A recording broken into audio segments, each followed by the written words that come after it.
कर्नाटक का जो हिजाब का मामला था वो आज गुजरात तक पहुंच गया है। आज हमारे साथ AIMIM के प्रवक्ता मौजूद है, दानिश कुरैशी जी, जिनकी पार्टी की तरफ से आज ये प्रोग्राम रखा गया था। एक हेल्दी सॉफ्टली प्रोटेस्ट रखा गया था कि 100 फुट का जो कपड़ा होता है उस पर सिग्नेचर कैंपेन रखा गया था। कहीं ना कहीं प्रशासन की तरफ से इस प्रोग्राम को नाकामयाब करने की कोशिश की गई। उसके बावजूद भी काफ़ी जद्दोजहद करने के बाद प्रोग्राम को कहीं ना कहीं सक्सेस देने की कोशिश की गई थी। क्या कुछ हुआ आज के दिन में डिटेंशन के समय से लेकर अब तक, पूरी जानकारी बताएंगे हमें दानिश जी, जिनसे हम बात करेंगे कि इन्होंने कितनी जो मेहनत की है आज इस प्रोग्राम को सफल बनाने के लिए। जी, सरकार के लेकर आप क्या कहोगे, कितना कुछ नाराज़ हो सरकार से आप? देखिए, बहुत अफसोस की बात है कि गुजरात जैसे प्रदेश में जहाँ महात्मा गांधी का जन्म हुआ, ऐसे प्रदेश में भी अगर संवैधानिक हकूक़ पाने के लिए या संवैधानिक हक पाने के लिए इतना जद्दोजहद करना पड़े, ये बड़े अफसोस की बात है। आज का प्रोग्राम जो था वो हिजाब की मुखालिफत में सिग्नेचर कैंपेन का प्रोग्राम था, जो अपने आप में जमहूरियत का हिस्सा है।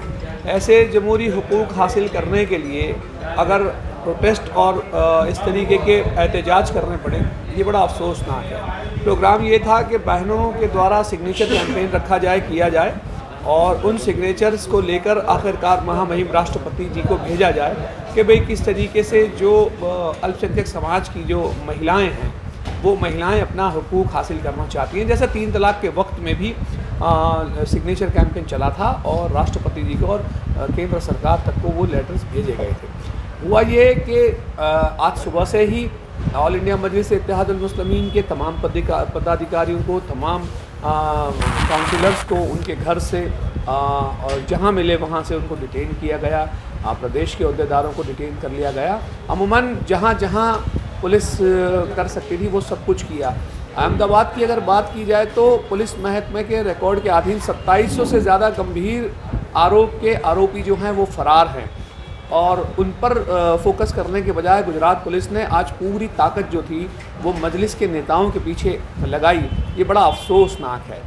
और फिर हुआ ये कि 4 बजे का जो हमने प्रोग्राम डिक्लेयर किया था उसमें डिटेंशन से जो फ्री थे, मतलब हम ये समझ रहे थे कि 4 बजे का शांति प्रिय प्रोग्राम है तो वो प्रोग्राम को अंजाम देने का मौका मिलेगा। लेकिन फिर भी जैसे ही हम वो बैनर लेकर आए जिस पर सिग्नेचर का कैंपेन रखना था, उसमें बहनें भी थीं हमारी, ज़ैनब आपा थीं और बहरामपुरे से भी बहनें थीं हमारी, और उसके अलावा के जो लोग युवा प्रमुख थे, जनरल सेक्रेटरी डॉक्टर रफ़ी साहब थे, बाकी सारे लोग थे, शहर प्रमुख और प्रदेश के अहदेदार जनाब शरीफ खान साहब थे, ये सारे लोग मौजूद थे। हुआ ये कि जब आस्टोडिया हम पहुँचे तो पुलिस MIM के कार्यकर्ताओं पर इस तरह हमलावर हुई जैसे कि कोई इनामी बदमाश हो और पुलिस के रिकॉर्ड के मुताबिक फ़रार आरोपी हों।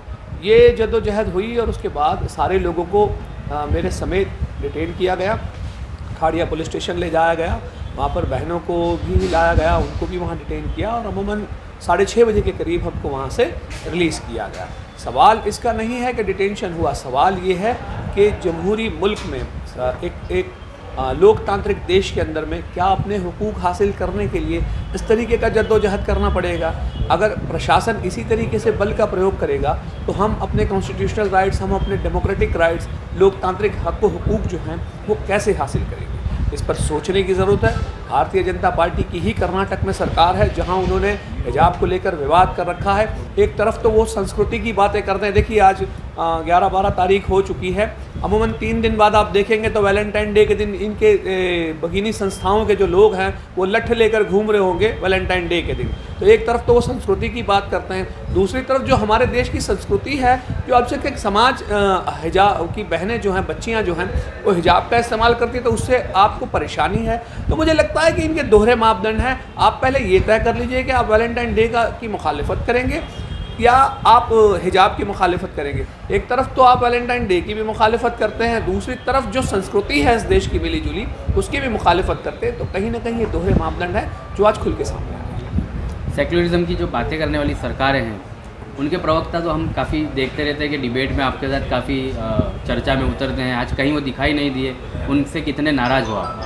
देखिए, नाराज़ तो हम तो किसी से भी नहीं हैं। अवाम को अब ये समझना पड़ेगा, दलितों को, आदिवासियों को, पिछड़ों को, मुसलमानों को, कि उनके हक और हुकूक की आवाज़ कौन बुलंद कर रहा है। पार्लियामेंट से लेके के पंचायत तक कौन उनकी आवाज़ बुलंद कर रहा है, कौन उनके हकों के लिए लड़ रहा है, कौन उनके हकों के लिए बोल रहा है। देखिए, मैं आपसे एक बात कहना चाहूँगा कि गुजरात प्रदेश में 26 साल से मुसलसल भारतीय जनता पार्टी की सरकार है, और अब देखिए कि दिन प्रतिदिन गुजरात का जो आउटस्टैंडिंग है, मतलब देवेदार होता जा रहा है गुजरात। अब बताइए कि अगर इतनी कामयाब अगर गुजरात मॉडल है इनके पास, तो 2001 में जब केशु भाई पटेल मुख्यमंत्री थे, उस वक्त के रहते 4,500 करोड़ रुपए गुजरात का देवा था। जब 2014 में नरेंद्र मोदी गए तब 1.5 लाख करोड़ पे जा पहुंचा था, और आज 2.5 लाख करोड़ पे पहुंचा है।